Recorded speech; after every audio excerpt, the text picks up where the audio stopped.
শরীফে নাকি আজমির শরীফে নাকি হিন্দু ভাইদের কোন একটা বিশ্বাস শিবলিঙ্গর কি ধর্মীয় একটা কিছু ব্যাপার আছে।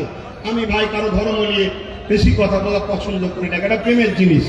কিন্তু আমি আমার হিন্দু ভাই সনাতনী ভাই শ্রদ্ধার সাথে জানাচ্ছি, বলুন তো ভাই, যখন গাজা খাজা গরিবের নওয়াজ হুজুরের রওজা তৈরি হয় আজ থেকে প্রায় 800 বছর আগে, আলাউদ্দিন খিলজি তখন ছিল, তখন তো হিন্দুস্তানে হাজারো লাখো হিন্দু ভাইয়েরা ছিল, আজমিরও ছিল, কই তখন তো কেউ কথা তোলেনি যেটা আপনি শিবলিঙ্গ আমাদের তীর্থভূমি আছে সেটাকে ভেঙে কেন আপনি করলেন?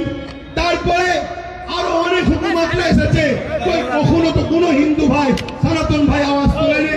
তারপর ইংরেজ এসেছে, আজকে আমার দেশে এই বিজেপির অটল বিহারী বাজপেয়ী সাহেব এসেছে, কই তখন তো আওয়াজ ওঠেনি। এটা শুধুমাত্র